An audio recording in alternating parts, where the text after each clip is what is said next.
Temki dėpui 3 minučių ilgą lynus. Stipriausia kritika geriausiai varantiems jiems klynus. Dėpas jau seniai nepatiria pravalo, kai baskį pučia iki galo, daug kas šaukia dėpas krūtai varo. Vaikas daro tai, kas tave veža, o tų, kurie į dėpas pjauna galvos tarp jų raimų kneža.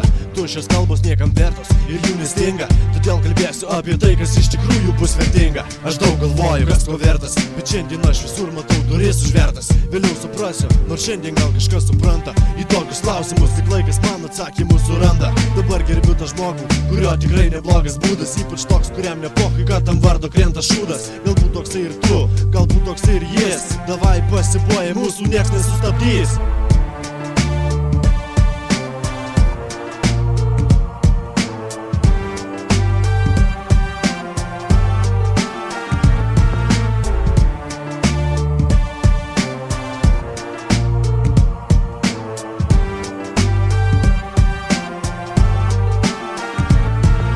Nėra kur bėgti, jei mestas iššūkis, nėra dvejonių, jei kūną valdo įtūžis.